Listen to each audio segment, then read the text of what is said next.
Hey everybody, welcome to Sound Bombing.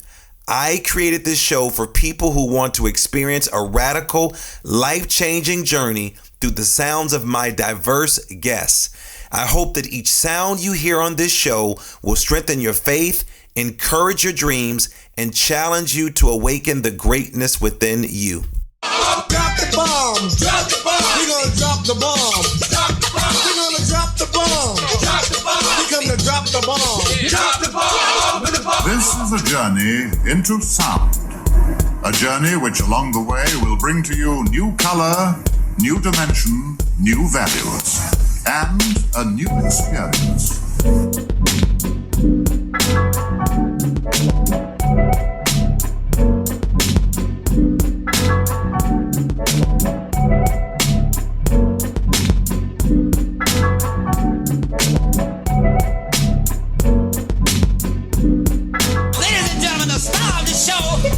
Lamar Darnell Shields.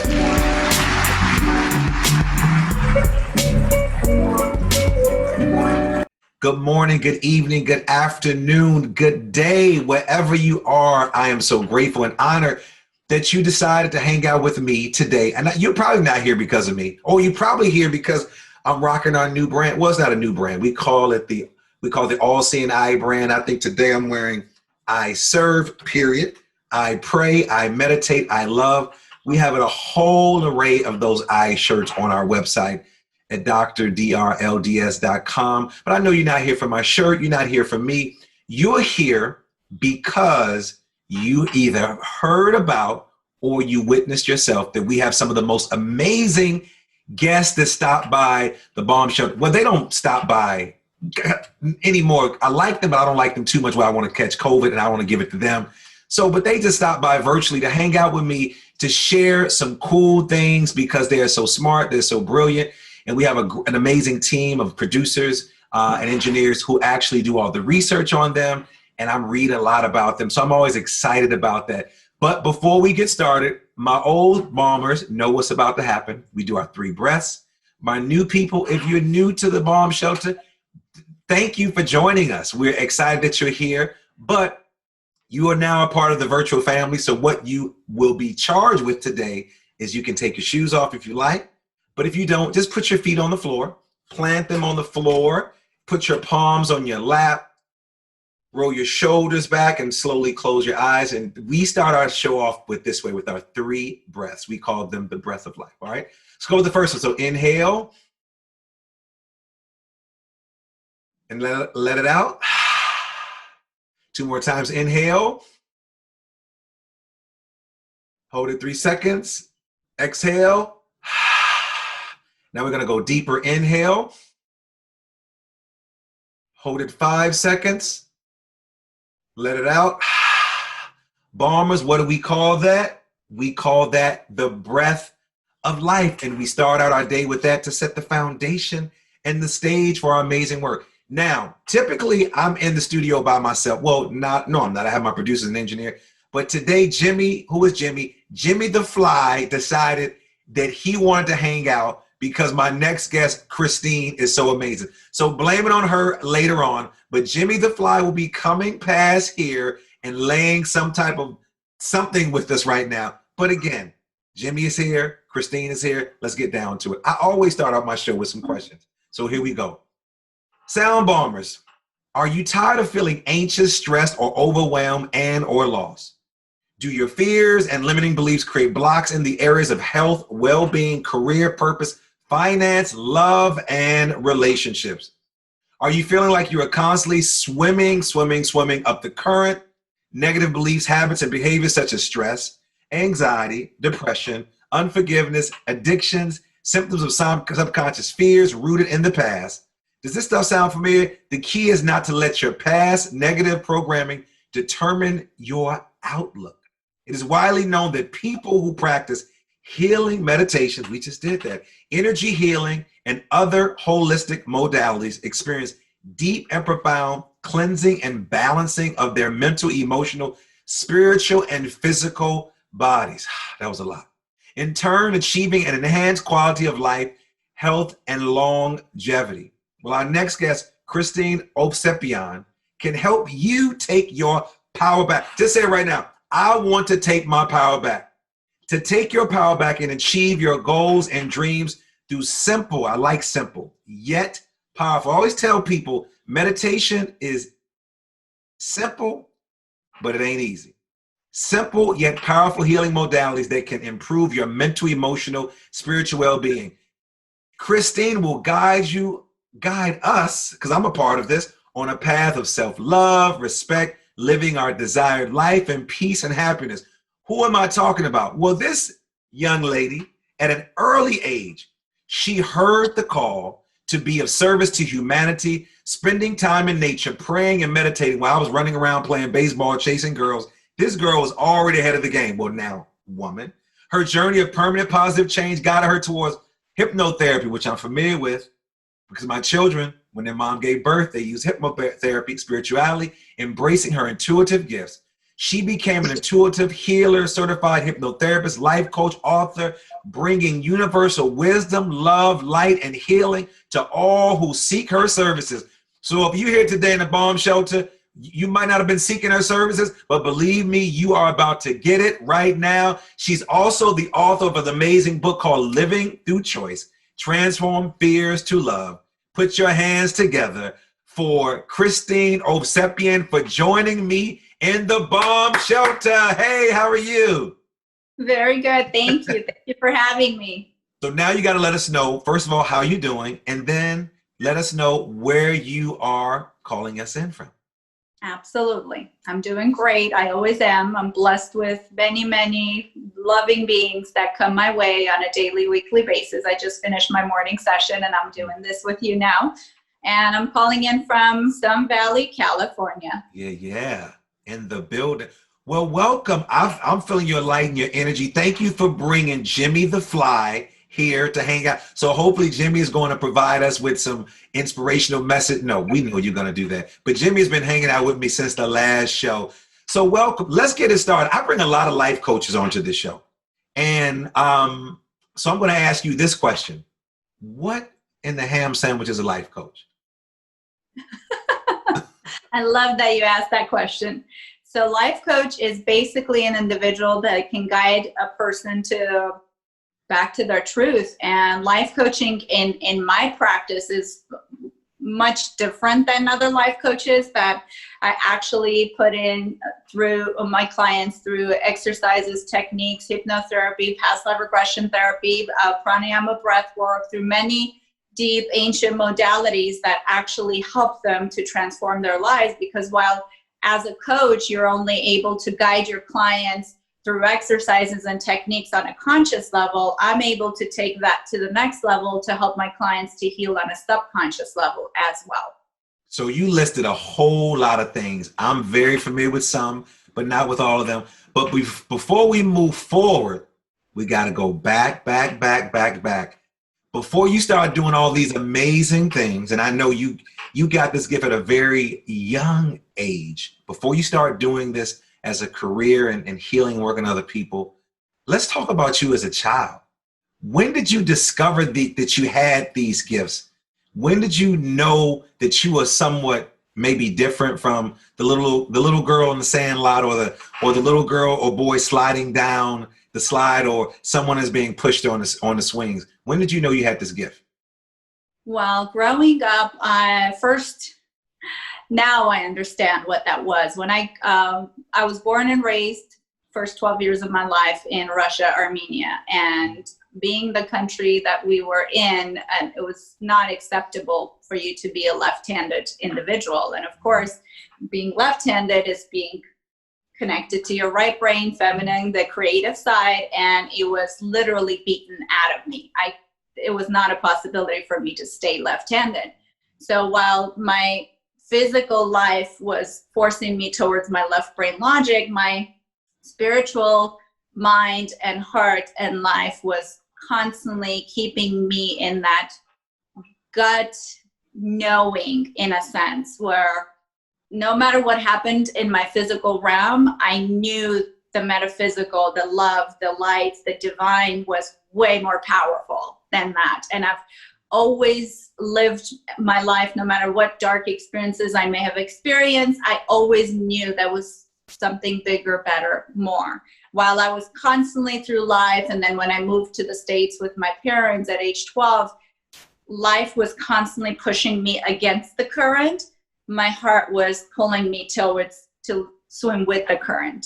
But I was very much lost many years, because when I moved here, I was, told you go to school, get an education, get a good job, make good money, and that's your life. The American dream: buy a house, get married, have children, buy the big car, and all of that. And my culture is also very much connected to loving, luxury and all that stuff. I thought that's what life was about, until in my late 20s and early 30s, I was in such a bad shape. And by that time, I had been in accounting for over 8 years, and my body and mind was just deteriorating, falling apart. At one point, my doctor, back in the day, it was, of course, still physical files, and my doctor showed me my file, and he said, well, you're not even in your 40s, but you have a file of an 80-year-old woman.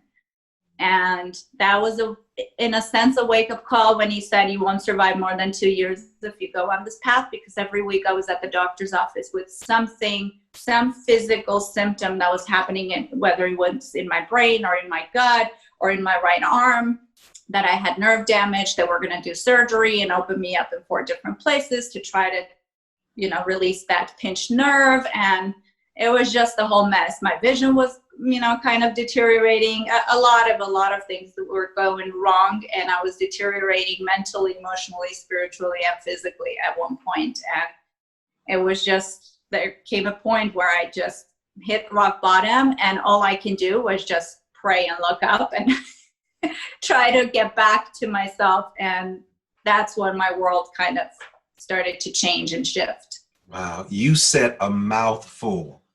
I want to back up a little bit with the left-handed piece. I don't think Sure. people understand this. In the work that in the world that I live in, I do a lot of work around equity. So that's around race, culture, class, and gender. And we talk about people who are considered the minority. And we talk about the majority is right-handed, heterosexual, white males. That's across the country. And we talk about the folks in the minority are left-handed people. And it's so interesting because my youngest daughter was a lefty. I remember this. And I remember coming into the classroom, watching her teacher put the pencil or pen in her right hand. I just remember doing that. And then watching this and observing, and then eventually she's writing with her right hand. I don't think people really understand that whole my left-handed people that are watching, they're like, yes. I remember I used to watch my friends in class, like they would have to turn the desk around and turn the paper around. And I remember talking to a young lady in California, like last week. Not last week, Kristine, maybe a couple of months ago, but when I was still flying.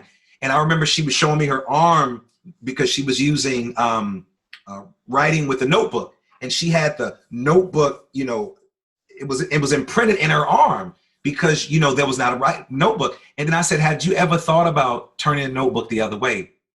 And she says, nobody ever said that to me. Because in her world, right-handed world that she lived in, and that's why I'm so glad you talked about that, nobody told her, well, why don't you, this is before they had these left-handed notebooks, why don't you turn on the other side?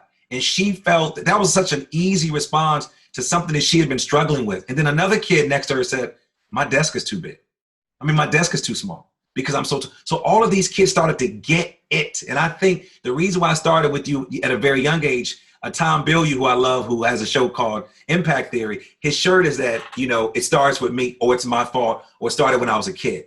And I don't think we really understand how important our childhood has on our lives, the effect, if we don't really, really do the work in our early years, how that can carry over into what's going on in what we're doing. So I'm glad that you sort of shared that. So you moved from this kid who had this history of some things going on. How did you then get started in the business of healing? And then if you could talk about the specific type of healing that you are embarking upon. Right. So like I said, all my life, I was that child. I used to do professional cultural dancing. So at age 4, I always remember women, children would gather always around me and always ask me for guidance and what should we cook? How should we raise our children? And my mom would always laugh going, you do understand you're talking to a 4-year-old, right? But I always had guidance for people. And people would always gather around me. Even the last year when I was in accounting, I kind of fought myself to move to HR department.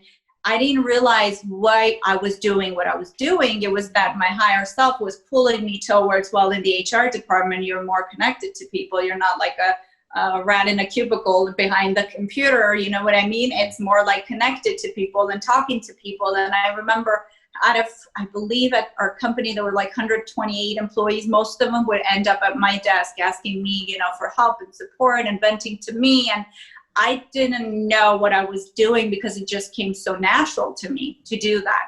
And so when I hit rock bottom, I just surrendered to the divine and I said, I just, whatever it is, I know there has to be something out there. When people used to talk about, I love what I do, I'm living my passion, my heart would believe it, but my brain was like, oh, that's not true. That's not possible, right? But then when my world started to change and when I came to realize who I was, and I left accounting cold turkey and I started to pray and meditate and just ask for guidance. One night, it was a very vivid dream that I had. I just looked at myself. I was wearing a white coat and I had a golden badge. And I knew I was not a doctor, but I knew that whatever I was doing, I was helping people heal. And I looked at my feet and up, just like I guide my clients to do in Past Life Regression therapy. And I was like, I know who I am. Suddenly it was like the clouds parted and I suddenly knew who I was. Well, at the time I was still forcing my accounting field. So I was studying for the CPA exam, but I woke up one morning after that dream and I put my laptop on my lap and I just Googled in, like I just searched hypnotherapy and I looked at that word, and my culture is not about therapy at all. And it's definitely not about hypnotherapy at all. But as I was writing that word, I was like, where did this come from? What is this even about?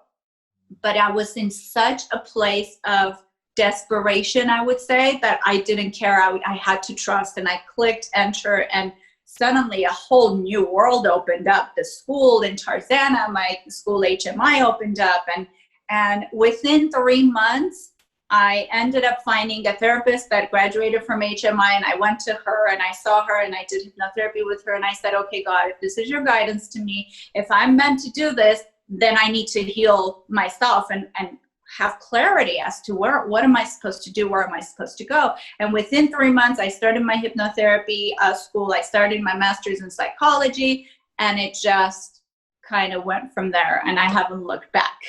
So we're going to get into the specific areas a little deeper in a second. But I want to go back to something when I asked you about what is a life coach. Because somebody's out there listening, they're confused, like, so should I get a life coach or should I get a traditional therapist? So how is a coach different from a traditional therapist? Right. So like I said, for me, it's I kind of combine the coaching with hypnotherapy, because coaching is more so on a conscious level, the 12% mind level, that you're kind of telling people, okay, go do these exercises and go, understand yourself more, or whatever the person's journey is, or if they're having issues with money or they're having issues in their relationship, and to give them exercises to kind of do to get to the clarity. Because how do we even get to our subconscious truth?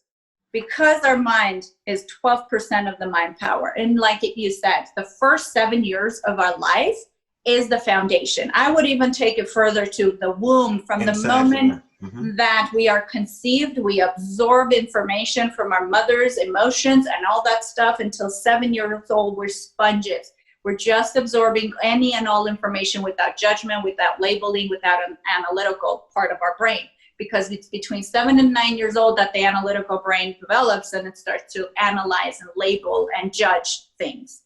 And because of that, once that part of the brain kind of develops, you start to put pluses and minuses, in a sense, in your subconscious of this is good, this is bad, this is right, this is wrong. And then as we grow older and older and older, and it's unfortunate that almost all the time, even with my clients, when we work together, they realize that they're an adult, but their inner child self is living their life for them in a sense. So Meaning who teaches that? Who teaches us that whole right and wrong when it comes to those thoughts? Like, where does that come from?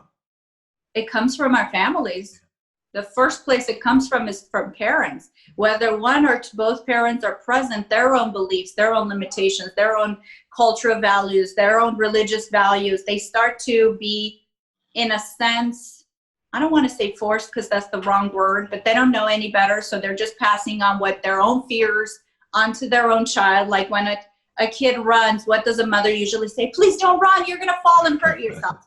Where is that from? Is it guaranteed that child is going to fall and hurt themselves? No, it just seems to be a mother's kind of memory of her own experiences where she fell and it hurt, and she remembers and she's trying to protect her child from it. It's so interesting. It comes from our childhood. I'm so glad you said that. There's one of my teachers and one of the person that I brought on the show, because I want to go into hypnotherapy and sort of those things. She said when she walked a client through a process, this guy hated sand on his feet. He did not like sand, but he loved swimming. He loved going to the ocean. And so she took him through a timeline, and she discovered that when he was a little boy, that he got a spanking from his mother for bringing sand into the house. Now, this was at 3 or 4. Now he's 34. And so she took him through this timeline, and what he had discovered was, man, I remember now that my mother spanked me when I got sand in her house. Right. And so again, just think if he didn't have someone to walk him through that timeline to sort of go back to do the work. And a lot of us don't want to do the deep work. And I think that's where you go. That's where you sort of come in, people like you who have the special gift. Can you walk us through your process and explain what hypnotherapy is, the purpose of it, and some things that you're discovering from your clients from the use of hypnotherapy? Absolutely. So just to kind of piggyback on what you just said, well, he didn't like sand on his feet because it reminded him of that childhood experience that had the association of this is bad, it's wrong, right? So his subconscious formed that belief system, and it's constantly running for 30 years. That belief system is running until he did that NLP technique of timeline therapy. And he went back to childhood and realized, oh goodness, that's where that's coming from. There's nothing wrong with sand. I just had the association because it was connected to that small, and trauma is trauma. It's kind of like sometimes it's really huge and sometimes it's small, but for a child that's traumatic. It's like getting punished for having sand on your feet. But having said that, how hypnotherapy works is exactly in that way, that we tap into because we can do all the conscious work we want on the 12% mind level. It's the desktop. You can delete all the shortcuts all you want. But guess what? The remainder, the foundation, the software is in the subconscious. And so you need to go into the subconscious and really heal and remove and release and replace from there, unless you want to keep going in a vicious cycle. So that's where hypnotherapy comes in, that we're able to tap into the subconscious and in a graceful, loving way, instead of struggle and suffering and frustration of, but I did this work. So many of my clients tell me, but I thought I did this work, Kristine, but I thought I was over it. And I'm like, yes, because you didn't do it on a subconscious level. So you can remove layers of it, but the root of it is still kind of there. And I just metaphorically tell my clients, it's kind of like there's weeds in your garden and you keep cutting it from the ground up, but well, there's roots in there. If you don't get to the roots, it's going to keep popping up and it's going to keep growing back until you remove it from the roots. So walk us through that process of hypnotherapy. I'm brand new, never heard of it. I've heard of therapy. I've heard of a hippopotamus. Maybe they don't go together. I don't know. Explain to me what hypnotherapy is. Sort of walk me through that process. Right. So hypnotherapy session is somewhat a combination, again, of coaching, if person is licensed psychologist, of traditional therapy, and then followed by hypnotherapy. So the way I have master's in psychology, but I don't go that Western kind of route. I keep it more spiritual route because it's just what resonates with me and has helped thousands of my clients and myself. But the way the session would go is the client comes in and we start with the coaching process of my client telling me what's going on, you know, what their blockages are, what the obstacles are, what fears they have, because it always is rooted in fear.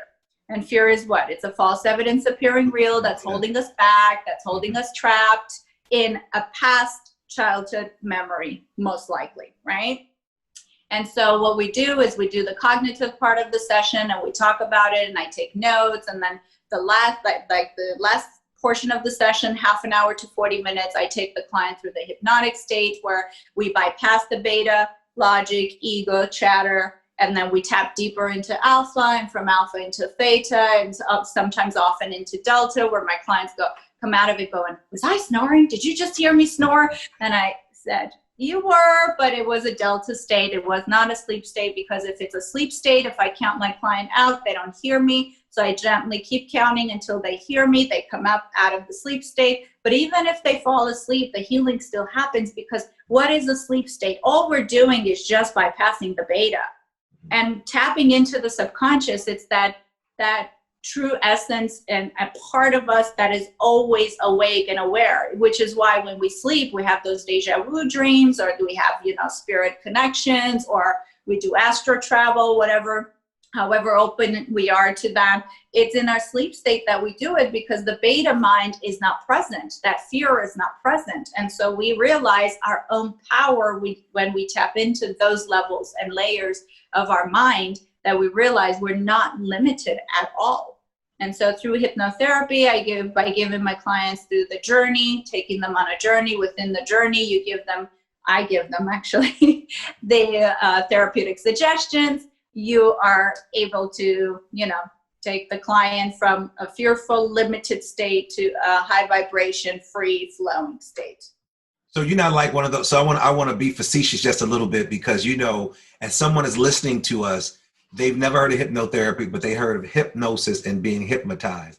And so, of course, you see this typically a white guy with somebody sitting in a chair on a couch, and they have a watch going back and forth and back and forth and back and forth. I know you laughing at that, because you see that, and it's really never something positive. It's something negative when it comes to that. And I'm being facetious because I've done several of the healing modalities that you use. So I'm not making fun of it, but you know that there's a group that does that. So how do you then take a person through a hypnotic state? What are some things that you do?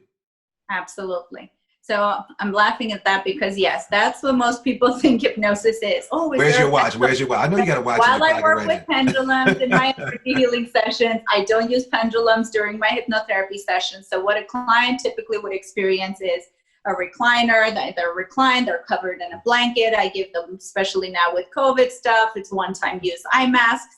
They put on the eye mask, and I do sound bath as well during the hypnotherapy session. There's spiritual music, like new age music playing in the background. So there's many layers to that, from the sound bath that improves our immune system and it raises our vibration, to many other healing kind of ability that a sound bath has, to hypnotherapy, which, of course, hypnotherapy, again, it's not some magical thing that we're doing.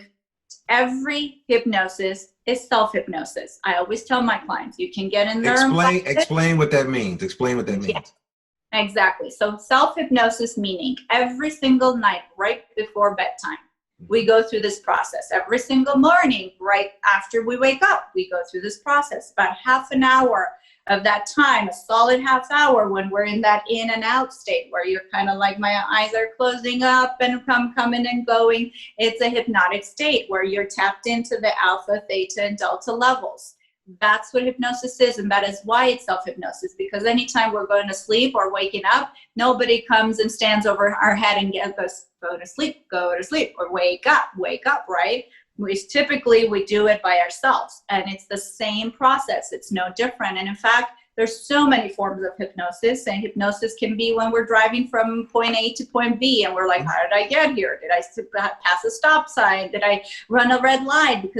And that's what, cops capitalize on, right? Because people are so automatic on autopilot and hypnosis. They're like, oh, you just made a mistake. Here we go, pulling you over. So it's a hypnotic state, or when we're reading a book and we're so in it, we feel it, we hear it, we sense it, like all our senses are heightened. Basically, hypnosis is heightened senses. Yeah. All our senses. The mind is so amazing. I always have this running joke because I practice meditation with anybody I come in contact with. If we're going to work together, I'm like, we got to do some breathing meditation.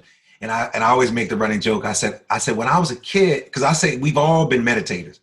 And I said, it was called daydreaming. And I always make this running joke like, yeah, Miss Johnson was like a hater because I was on my way to being a yogi. I meditated so well in class, but she kept saying, Lamar, stop daydreaming, stop daydreaming. Because your mind goes to these places and you don't realize that somebody snaps you and sort of brings you back. And so I know how that feels because I actually participated in a modality that you are very familiar with. It's called the Past Life Regression. And can you talk about past life regressions, the purpose of it, what are sort of the outcomes, and how do you approach it? And I'm going to start by sharing my concept. So I got a chance I met Dr. Wayne Dyer, Alan Van Zandt, all these great teachers. I can't think of the guy who wrote the book about past life regressions. It'll probably come to me. Dr. White. There we go. So I sat in on a session. I was like, man, this is real interesting because I believe in inherited trauma. I believe that things have happened in other lives or other family members that sort of passed on. So I was in Whole Foods in Massachusetts. I was doing this anti-bullying tour. So I'm always, my teacher in school, Kristine, always told me, if you want to learn something, go to a bulletin board. So I found a bulletin board in Whole Foods, Past Life Regression. Boom, I'm going to go. I'm out of town. Let me just try something different. Some people go to the club, Kristine. I go to Past Life Regression class. So I go in and everything that you said, I sat on the couch, blanket on, I recorded my entire session. And I was probably there for 2 hours, and that thing was amazing. Like it reaffirmed several things that I somewhat knew based on my personality and things that people have said. So as my listeners are listening to me, the host of this show, has been regressive, gone through a process, beautiful process, learned quite a bit. Some people, it can be very damaging and be very, very painful. That really wasn't my experience, but I learned a lot about myself. The process was a healing process. I enjoyed it. Going back and listening to the recording. Explain to my sound bombing community what past life regression is, how it can help overcome blockages, and what is that process like? Absolutely, my pleasure. So past life regression can help with many things. Because much of our current lifetime is not just from the womb to the present, there's a lot more programming there on a subconscious level, which takes us back beyond the womb in this lifetime to past lives. And that has to do something with a person needs to believe it. I'm born and raised Christian. When I was first given the opportunity to study past life regression therapy and become a certified practitioner, my soul was pulling me forward. My head was pulling me back. My soul was pulling me forward. I had that entire fight. I've had clients that came in and sat in front of me with their purse in their, on their legs going, but I'm Christian. I said, it doesn't matter. Christ spoke of reincarnation. And It wasn't until 325 AD that it was removed from the Bible. So it's nothing to fear. It's the gift knowing that this is not the first nor the last time we're going to incarnate, because it's the soul's journey, it's the soul's growth, and we can incarnate 500 million times if we want, right? And if our bodies are energy, we learn this in science, like it's just transferred somewhere else. Exactly. Exactly. So past life regression, what it helps us do is really, much of the time when my clients ask me, what's the difference between hypnotherapy and past life regression, I clearly tell them there's not a difference, but there's a difference. And I'll explain why. Because everything is on the subconscious level, hypnotherapy is more kind of profound healing from the womb to this moment, this lifetime. Past life regression, what it does is it helps us remove blocks, obstacles, fears, doubts that are not explainable. Meaning, one of my clients came to a past life regression session, and we were in the session, and she didn't even set this intention because it didn't even kind of come across that she can address this. And at one point she burst into tears and she started yelling out, this is where I have had this deep fear of deep waters. And she saw herself sinking in a car, trapped inside a car, couldn't remove the seatbelt, couldn't get out of the car. And her car and her are just sinking deep into deep waters, right? And this was the reason why she was so afraid of deep waters, but there was no foundation. And I said, was there any time in this lifetime that you wanted, you afterwards? I questioned her, right? Because she didn't even think that was a thing until her subconscious was like, well, you need to work through this in the past life regression therapy, because this is something where you didn't even think you can address, but it needs to be addressed. She didn't even realize why she was afraid, so afraid of deep waters until that moment. And after that, and that's the beauty of it, that the way I do past life regression therapy, and which is why I call it therapy, is that it's not just going through the lifetimes. It's making sure in between the lifetimes that we heal and release the trauma, if there is any trauma, because all we need to bring back is the lesson, the healing, the clarity, the peace, the love. Everything else, you have the power, our souls have the power to just say, you know what, I don't need this anymore. Thank you very much for that experience, but I'm releasing it now. No longer having to hold on to it, because we have free will. We can either hold on to it and let it destroy us, or we can release it and free ourselves. So that's the difference. So I know that you are a teacher. At what point were you a student? At what point did you go through hypnotherapy? What was that experience like? At what point did you go through past life regression? What was that experience like as well for you?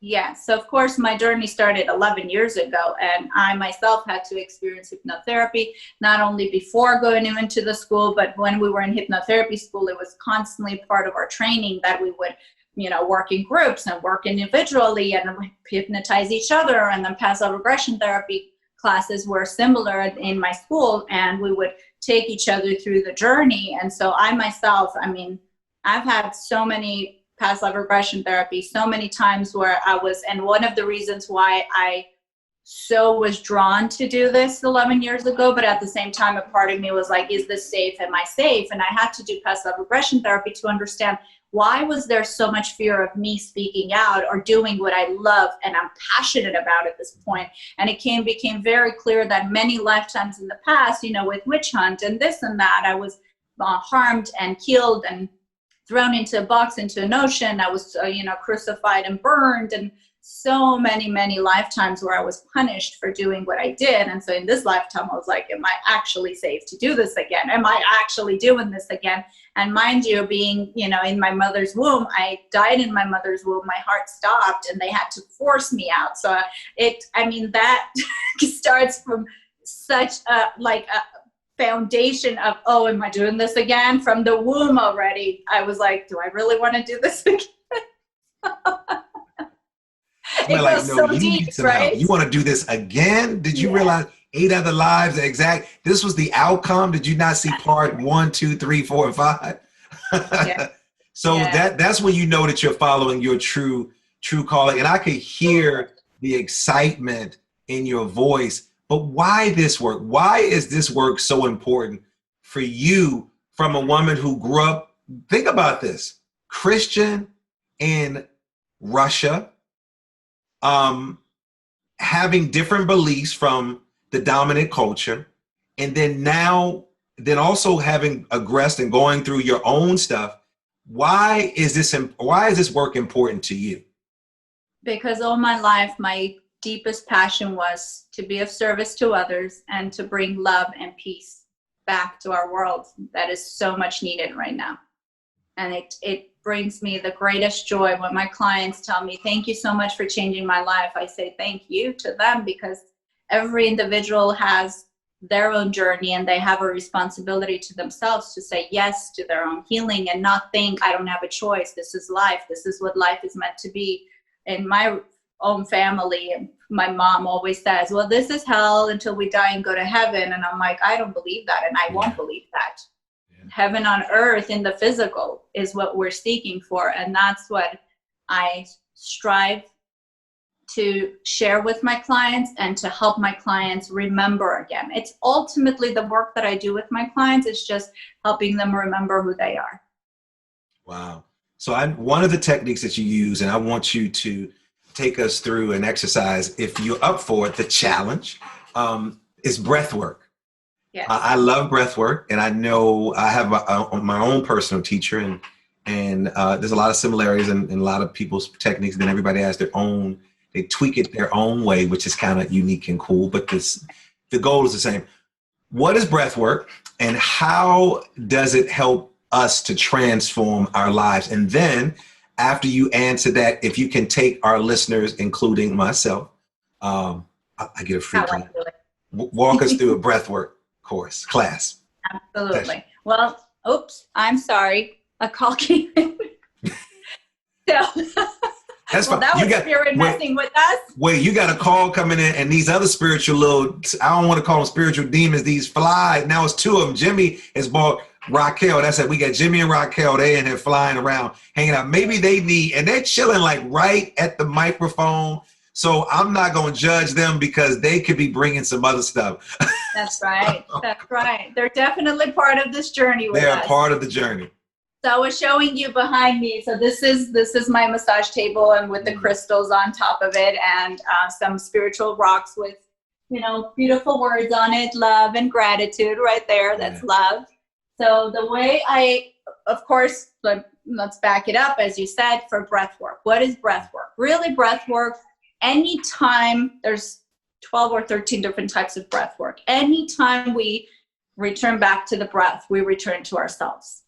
Because the breath is, of course, spirituality. The breath is the divine. The breath is, think about it. What is the kind of first thing that, and I'm going to take it further, the heart center, right? The heart, the physical heart. I've always in meditation been spiritually channeling, been told, think of the heart as your physical manifestation of the soul. It's the first thing that develops, of course, in the womb, right? So the heart starts beating and the baby is formed, and it's the last thing that goes out with the breath when we transition back home. So to me, what breath work helps us do is not only oxygenate our body, especially the breath work that I do with my clients, it overly oxygenates the body, meaning it opens up the channels. Blockages are removed, blockages are released energetically, right? Energetic blockages, mental blockages, spiritual blockages, emotional blockages can be released through breath work. And what does it do? It brings you back to your heart center. It brings you back to your spirit. It brings you back to your essence. So when the breath work that I do, of course, has been called like 20 years of therapy without talking. So while I take my clients through the breath work, it's basically a process, 45 minutes to, depending on the client, it could take anywhere to 55 minutes to an hour, just the breath work. About 20 minutes is dedicated to the breath work, and then I say an affirmation. Of course, every session begins with a prayer of setting the intention of always beginning every session by surrounding ourselves with light. Only light is present, only light is welcome. And then when my client is exhaling, they're releasing any heaviness, burden, baggage, trauma from their childhood to the present back into the light. And while they're doing the breath work, as you said, every healer does their own unique way. I bring in many elements to my breath work space, from Qigong meridian healing with tuning forks to with my pendulum, I go through the energy centers, the chakras, and see which chakras need healing, balancing to, of course, now I try to give as much space to my clients as possible because we don't want to be too close to each other when they're doing the breath work for COVID reasons. I do, distant energy healing, and with the distant energy healing, of course, whether you're next to the person or 5,000 miles away or 100,000 miles away, the healing is being done, because oftentimes my clients come out of it telling me this exact thing. Were you touching me here? Were you touching me there? And I smile and I say, I was holding space and asking for spirit to do the healing. And then, of course, I bring in sound bath. I do aromatherapy in the healing space. I, of course, always sage my client's energy when we first start. And then in the end, Kristine, it's like you have a bodega. If you ever been to New York, do you sell Doritos there too? And soda and tofu cake? Like you just like, here's my menu. Do you want a haircut too? And I change the yes. Well, many years ago, I went to a 7th-generation palm reader. He's amazing. And he looked at my hand and he said, "You're a combo healer." And I was like, wow. What's that? And he said, "You're a combo healer." And in that moment, I realized over the years, so many people or my mentors or teachers have always said, Kristine, specialize in one thing, like specialize in past life regression therapy. You're so passionate about it. Or specialize in, I don't know, whatever, right? And I could not, because to me, spiritual healing cannot be limited. It's the combination that it creates that wholesome healing. You can't just say this one thing is going to help everybody. You can't. So that's why I love, even in my hypnotherapy sessions, right? I tap into NLP techniques in hypnotherapy. I do sound bath in hypnotherapy. And there's so many things. I do energy work in my hypnotherapy. So which technique is your favorite? It's like if you're a martial arts expert, you have like which one do you enjoy the most? Don't ask me that question. I love them all equally, because it's like if you were a swimmer. Come on, man. If you were a swimmer, backstroke, you know what I mean? And I say that you're better in a certain area, but we typically have like, hey, there's one that I like more than, it's not to judge it, but you think, you don't have to say it, but I just see the expression on your face. It's one of them. I want to share it with you. I'm not gonna put you on the spot, but there's one that you like. It's like as a teacher. So it's like being a teacher. Here we go. Like I'm always gonna be a teacher, even though I'm not in the classroom.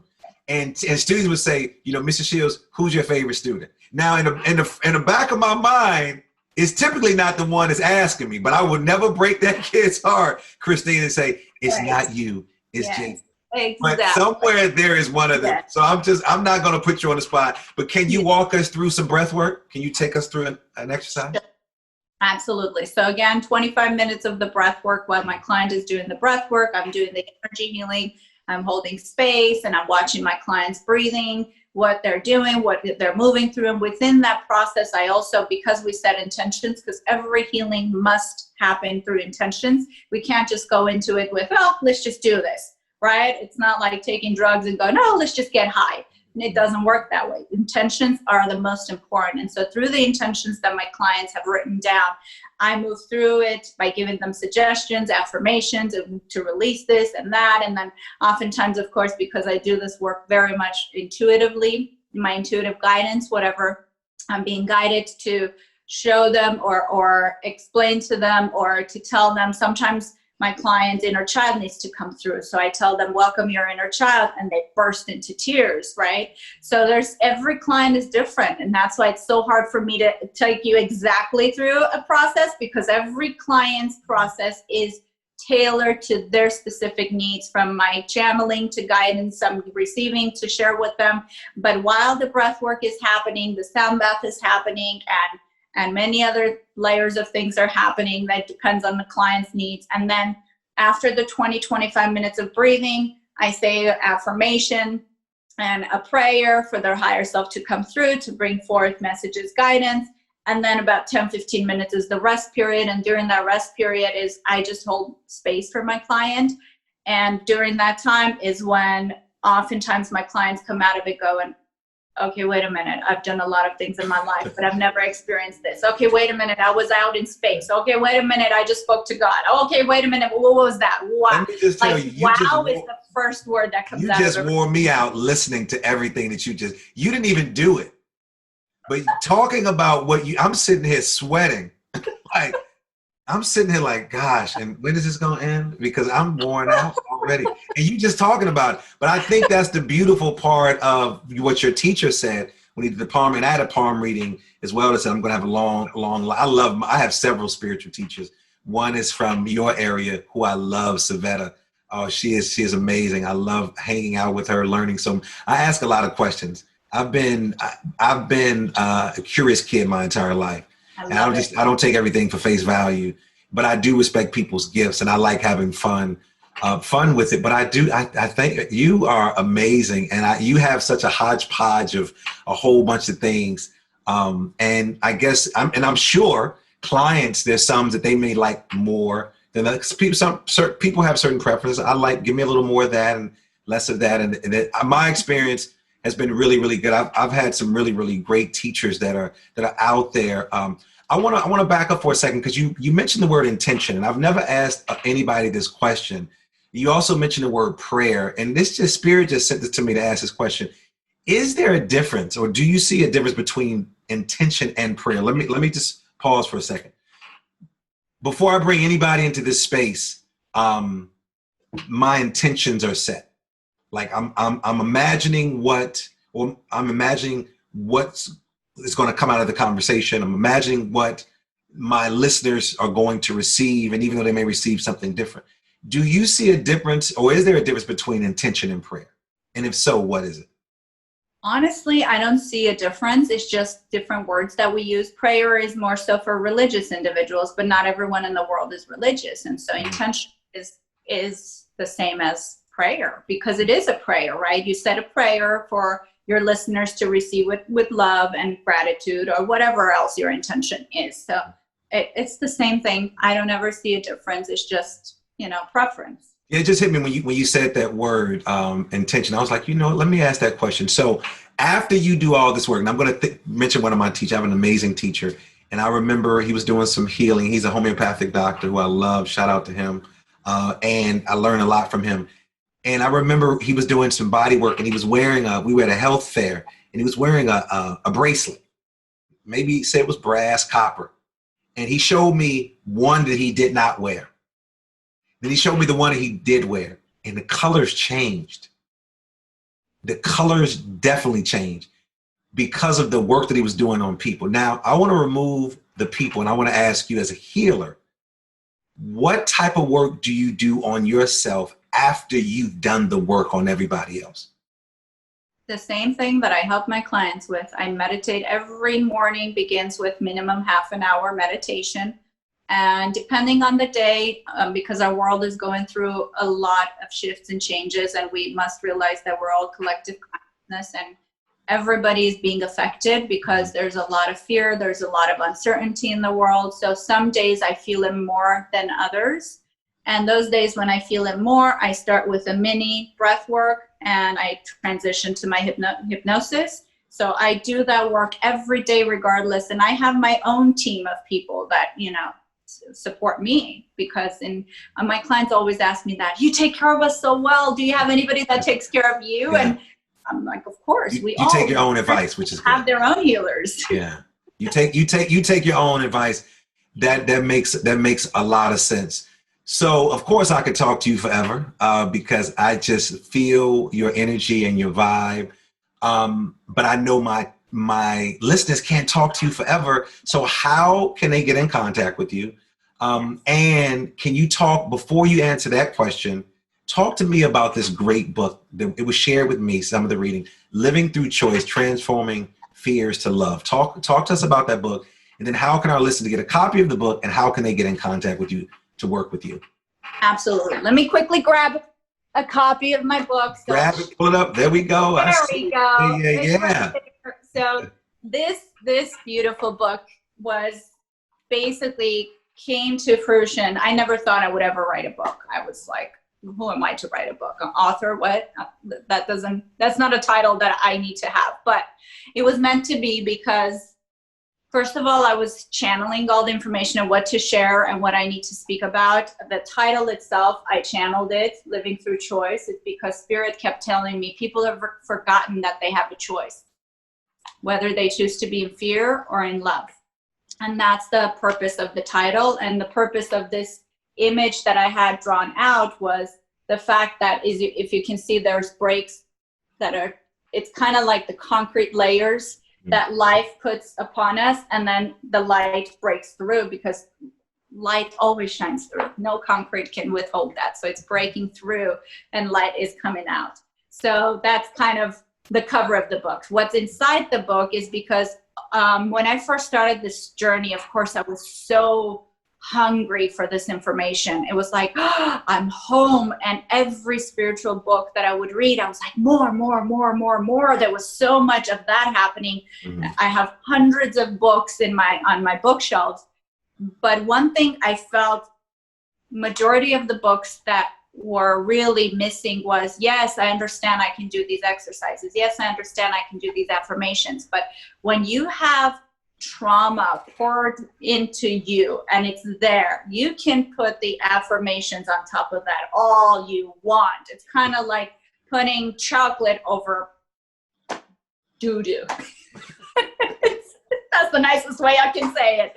And so it's not going to taste like cake. Not going to taste it. It's not. It's going to smell. It's going to stink. So you can't really do that. And I felt like it's not that I had anything special to share, although my intention for this book, honestly, was simply when somebody reads it, I want them to feel that they're not alone. I want them to feel the love that's coming through this book. I want them to, or I choose for them to feel that, you know, there's possibility of change. There's opportunities of change. And there were several intentions that I set when I wrote this book. And it was initially 300 pages, by the way. And my editor was like, no, you're crazy. Nowadays, nobody has the attention span for a 300-page book. We're going to keep it short. We're going to keep it simple. And that's always been my kind of rule anyways. Keep it simple. Even my healing, I tell my clients, stop trying to complicate it, because the ego loves to complicate the crap out of everything. And there's no need for complication. It's simple. The power of healing is in the simplicity, bottom line. And so I try to keep it simple, to talk about my own experiences and how I kind of went through it, and to help the reader understand. And many of my clients or strangers that have read the book that DM me on a daily basis, they go, oh my goodness, I felt like you were talking to me. And that was one of the biggest intentions for the book, that I want to reach out to as many people in the world as possible. Even if it's one person, I've done my work, is for them to realize I am not alone. This is possible, and to actually have solid foundation of modalities. Okay, this modality and that modality, like past life regression can help you with this, hypnotherapy can help you with this, because it's not enough to just say, let's do affirmations, let's do these exercises and you're going to heal. We need to know that there's actually modalities out there that can help support you, and the support is out there if you seek for it. But if the person doesn't know these modalities exist, we don't come out of school knowing that, oh, you can meditate. Who teaches us that? It's not part of the school curriculum. I wish it was. It needs to be, but it's not. Nobody ever taught me, oh, if you go through hypnotherapy, your life will change. Nobody taught me that. We're always guided to, oh, you're having issues, you're having problems, go get traditional therapy.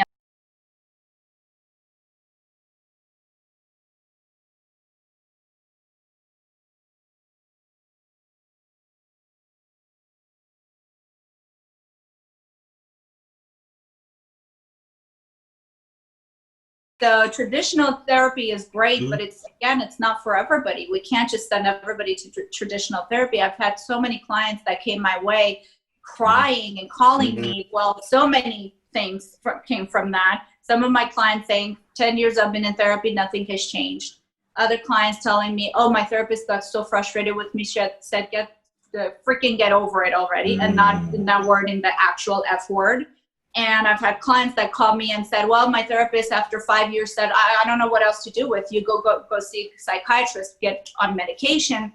That's not how we heal each other and we heal the world. There has to be, like, people need to be guided to other modalities. Okay, great. If that hasn't worked for you, what else is out there? And oftentimes people feel trapped thinking there's nothing else. And so many of the calls that I get on a daily basis is, Kristine, you're my last resort. And I'm grateful, in a sense, to be the last resort, because it changes their life. Are you getting more calls because of COVID? I know the anxiety is at an all-time high. I interviewed a psychiatrist a couple of months ago. Are you seeing more clients than ever? And how are you engaging them physically because of the COVID-19 quarantine pandemic? How are you handling that? Absolutely. So, of course, I take every precaution when my clients physically do come in. Nothing had changed on my part. I've always been available to my clients. I do a combination because I have clients all over the world. So I do Zoom sessions and nothing changes. We can do hypnotherapy. We can do EFT. We can do NLP. We can do coaching. We can do all the things that I regularly do in my sessions. The only thing that I do past life regression therapy over the phone as well. But one thing I have not done over the phone is breath work, because I feel like being in the space with my client while doing breath work makes a big difference, because I'm able to physically see them, how their breathing is. Because over the phone, it might be like I may lose something or not see what's going on in there, or if they're going through a tough time, like I need to want to hold their hand or some things to give them a type of support that they need. But having said that, phone sessions, Zoom sessions, FaceTime sessions, and in-person sessions. Nothing has changed. And to answer that question, I've always been blessed, honestly, because I love what I do and my clients are so good to me. I don't market, I don't do much of that, but my clients with their reviews on Yelp, it changes my world. And so that's kind of how my clients find me, referrals, and through Yelp is how my clients find me. And in addition to that, I welcome them. If they're comfortable with coming in person, I welcome them. I sanitize my space between every session. I always laugh with my clients that my couch is eventually going to turn white because I Clorox wipe everything and the recliner and the bathroom, Lysol clean it in between sessions. And my doors have never closed. So you heard it. So the invitation is there. What's the website? How can they get in contact with you and also get a copy of the book? Because we want them. Absolutely. So the book is, of course, on Amazon. It's on BarnesandNoble.com and it's on Audible, audio version. So that's how they can get the book. And also on my website, www.journeystoheal.com. And if you can post that in the information, that would be great. And then, or they can contact me via email, Kristine@journeystoheal.com. Or if they go on my website, of course, my phone number is there. They can contact me that way. And everything that they would need is on my website as well. The book, meditation videos. I have a new program I created, clearing the clutter from our energy centers, the 7 chakras program that I have, 7-week program. So there's a bunch of things out there. And I used to love to, of course, enjoy retreats with my clients on a yearly basis, but now with COVID, that has changed. But I know, I miss those too. So, yeah. It was a pleasure talking to you, but you cannot leave until you take your flies with you that came with you. No, you cannot leave until you answer the super bomb question. This is one of my favorite parts of the show where I get a chance to ask you some questions that I didn't make up, but maybe some people in the virtual world did. So are you ready, Kristine? Yes. So here we go. What is your favorite word? Can I say words? Gratitude and love. There we go. What's your favorite quote or scripture or spiritual verse? Oh, goodness. There's too many, but I'm going to give you this one. A grateful heart is a magnet for miracles. Love that. What's your superpower? My superpower is spreading love in the world. Love that. What's your spirit animal? Ooh, an owl now, but they change. What moves you to owl now? It used to. What was it before? Oh, before it was a wolf. A wolf. Okay. All right. What moves you to tears of joy? Seeing my clients heal and being happy and joyful and spreading the love. And being happy and joy. Okay. All right. What moves you to tears of sorrow? Oh, everything that's happening in our world now. What do you wish you had more time to do? I always have time, but I love to travel, and that's what really holds me. Brings a little bit of sadness. A little, yeah, same here. Not being on the road, but it's really taught me to slow down. Besides your amazing, in my mind, in my meditation, and your meditation, you go. I did that all over. I did that yesterday. Besides your amazing book, what is the best book you've given as a gift and why? Or the most book you've given as a gift and why? I'm sorry. There's a couple. A Course in Miracles. Love it. Yes, I've given to one of my clients, and another one I gave as a gift because I have hundreds of books and I'm spreading them to my clients now, giving them to, blessing them with it. Esther and Jerry Hicks, Ask and It Is Given, I believe. Listen to several of their talks. Love them. Walk me through your morning routine. My morning always begins the moment I open my eyes and I'm in that in and out state. My journal is right next to me. I pick it up with a pen that's next to it. And I have multiple pens because I don't want my ego to have the excuse of, they ran out of ink, we can't do the journal. And the first thing I write is I'm grateful for, many intentions for what I'm grateful for. And it's not just, my children, my family. I'm grateful for many, many things, including every beautiful being that comes my way, my clients, past, present, and future clients I'm grateful for. I'm grateful for many things, life itself. And we may be going through this, but we must remember that our souls have chosen this time to be here during this time.